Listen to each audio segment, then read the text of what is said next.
Las ayudas al alquiler que aprueba hoy el Consejo de Ministros no se ven de la misma forma por los inquilinos y los propietarios. ¿Vamos a pulsar las dos situaciones, Alex, tanto con una parte como con la otra? Sí, vamos a hablar en este punto con Fernando Bardera. Muy buenos días, es el portavoz del Sindicato de Inquilinas de Madrid, y también con José María Alfaro, que es el coordinador general de la Federación de Agencias Inmobiliarias. Con ambos, con los dos, queríamos saber cómo ven desde un lado y cómo ven desde el otro estos dos planteamientos, esta decisión que ha tomado el Gobierno. ¿Cuál es su opinión? ¿Les parece que es suficiente?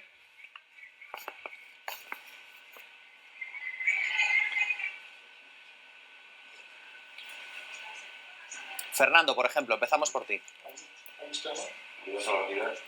Sí, hola, buenos días.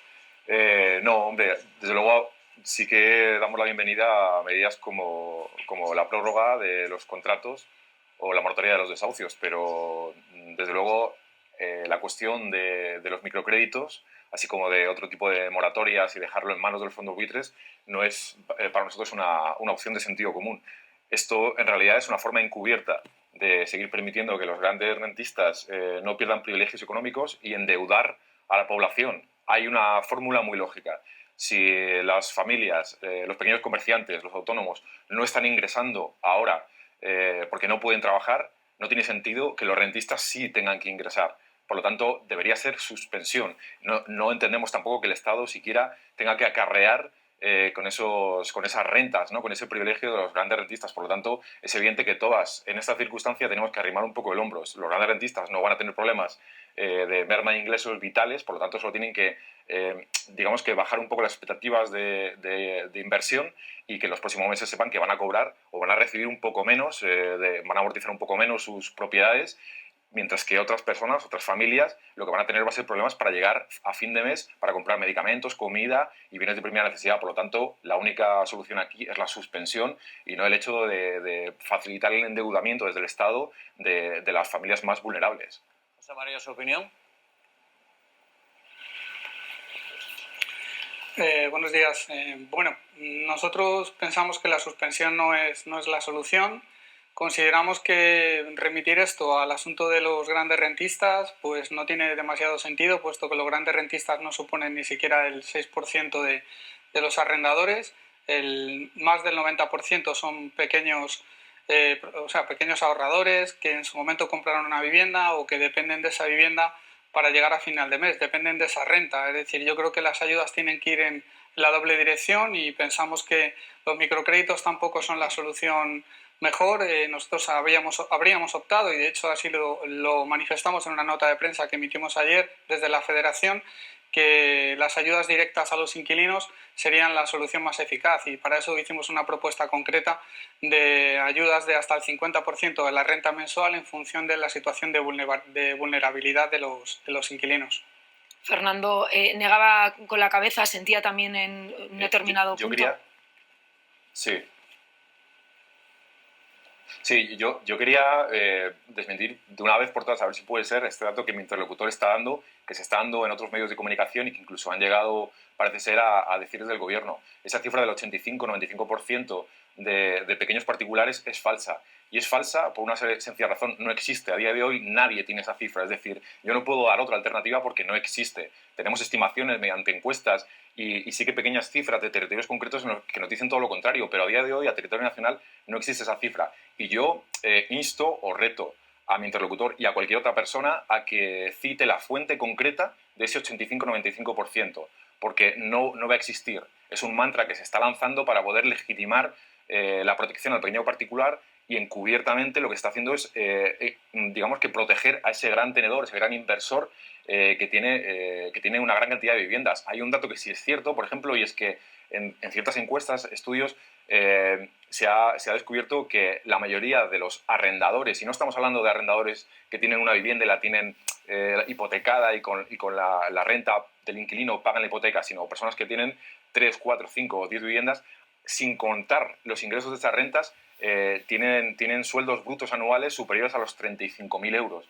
Por lo tanto, ese dato no existe, y los pocos datos que tenemos no oficiales, pero sí mediante encuestas y sondeos, nos dicen todo lo contrario. Entonces, habría que parar ya con ese mantra que, ya digo, es una falacia. No es cierto, Y si nosotras estamos equivocadas y somos las únicas que no tenemos este dato, deberían citar la fuente para que todas podamos corroborarlo. José María, me gustaría preguntarte de qué manera entonces se debería demostrar que los inquilinos no pueden pagar el alquiler.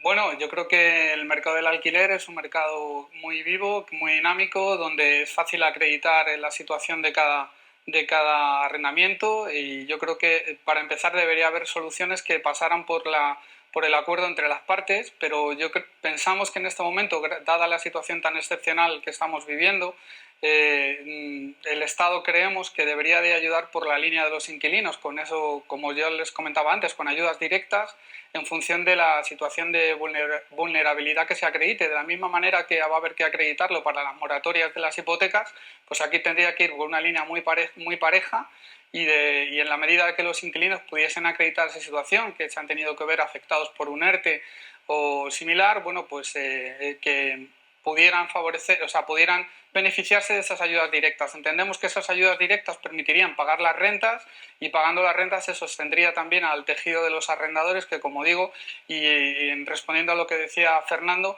nuestros datos se basan en estimaciones de la propia federación, que está compuesta por más de 1000 agencias en 27 asociaciones territoriales, donde gestionamos cientos y cientos de alquileres todos los meses, y en encuestas internas y estimaciones tenemos ese dato, donde sabemos que los grandes tenedores de vivienda son una porción muy pequeñita y para nada relevante de nuestro quehacer diario. Entonces, consideramos, y también es importante, me gustaría incidir, que no solamente las viviendas, que es lo fundamental, pero que también se debería de articular medidas claras y directas para los arrendamientos de inmuebles diferentes de vivienda, como locales de negocio, oficinas, puesto que muchísimos profesionales han tenido que cerrar sus negocios, y esos sí que no tienen absolutamente ningún ingreso desde el día 13 de marzo, y la situación se va a agravar en las próximas semanas.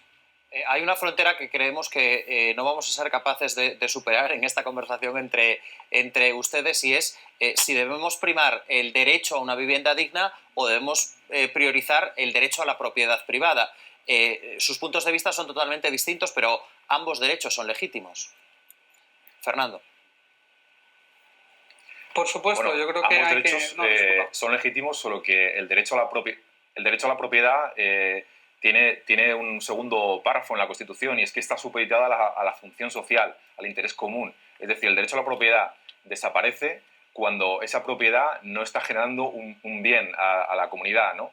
Y no se trata de quitarle a nadie su propiedad, se trata solamente, igual que se les va a pedir, se les está pidiendo ahora a autónomos, a pequeños comerciantes y a familias que no vayan a trabajar y dejen de ingresar, se les está pidiendo a los rentistas que rebajen su expectativa de beneficio, que ya es mucha. Por lo tanto, a nadie se le va a quitar la propiedad. Se está hablando de que utilicen esa forma de vida rentista, es decir, vivir con el sudor ajeno, que solamente que lo rebajen temporalmente hasta que la situación se normalice, ¿no? Por cierto, la fuente que ha citado él, yo no considero que sea fiable. Estamos hablando de organizaciones, precisamente entidades que protegen los derechos de esos grandes propietarios. Sigue sin haber ningún tipo de fuente. Hay que citar una fuente fiable, una fuente, digamos, que podamos reconocer todas, y desde luego las estimaciones yo las trato con cautela. Nosotras también tenemos estimaciones de territorios concretos y las podemos anunciar, pero yo no puedo anunciar eso como un mantra. Es decir, no se puede basar el argumento en eso. Lo que sí sabemos seguro, sí sabemos totalmente seguro, es que muchas familias están ya teniendo problemas para poder adquirir bienes de primera necesidad, y sin embargo se está intentando que sigan pagando el alquiler, o se está intentando que lo haga el Estado. Es decir, que al final el Estado acabe sufragando también ese supuesto neoliberalismo que es la vivienda privada, ¿no? Es decir, no tiene sentido desde el estado del bienestar, y, como digo, la propiedad privada sigue siendo legítima, pero no si deja de tener una función social. Y esto es un caso evidente y concreto. Es decir, no se puede obligar a la gente a exprimirla para que paguen un alquiler y dejen de comer, o coman menos, o dejen de comprar artículos de higiene, o dejen de comprar medicamentos. A mí me parece que es aplastante. Vemos aquí ya ciertas diferencias entre ellos, propietarios e inquilinos. ¿Creéis que el escenario que se plantea es el de una tensión entre precisamente las dos partes? ¿Que se va a plantear eso, una tensión entre propietarios e inquilinos?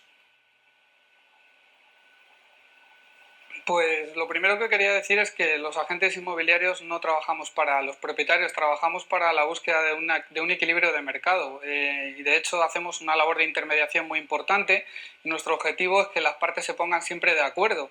Y en estos momentos, como digo, tan excepcionales, es absolutamente fundamental propiciar esos acuerdos, porque el mercado siempre hemos visto que se autorregula y, por supuesto, nosotros en los días que llevamos ya estamos gestionando muchas demandas de inquilinos que aventuran problemas en el pago futuro y nosotros lo que estamos intentando es que las partes se pongan de acuerdo. Pero más allá de lo que nosotros podamos llegar a alcanzar, de lo que se está planteando aquí es de sostener el mercado de la vivienda, en primer lugar, y también sin olvidar de que deberíamos de también pensar en sostener el mercado, como digo, de los locales de negocio y de oficinas, porque de él también dependen muchas familias. Y si los negocios están cerrados y tienen que soportar pagos o los arrendadores no perciben las rentas, pues al final todo se va a complicar muchísimo, ¿no? Yo creo que el Estado está para articular medidas que lleguen muy rápidamente a las partes afectadas y como decimos, y ayer dijimos en una nota de prensa, lo primero que hemos pues articulado es medidas directas de ayuda a los inquilinos que a su vez fomenten el sostenimiento de los alquileres y luego fomentar los acuerdos privados entre las partes. Y en eso estamos nosotros dedicados. Desde hace ya días estamos trabajando para conseguir acuerdos entre las partes.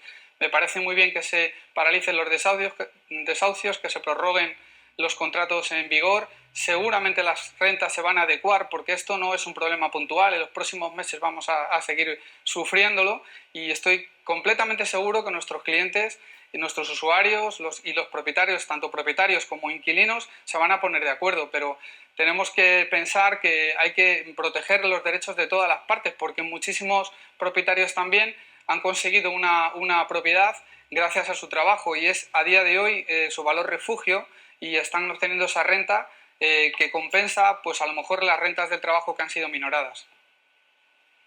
Bueno, pues Fernando Bardera, portavoz del Sindicato de Inquilinas de Madrid, y José María Alfaro, coordinador general de la Federación de Agencias Inmobiliarias, a ambos, muchísimas gracias. Hemos tratado de hacer un análisis un poco detallado de las dos posturas ante la medida que está previsto que anuncie el Gobierno en la rueda de prensa posterior al Consejo de Ministros. Gracias a ambos.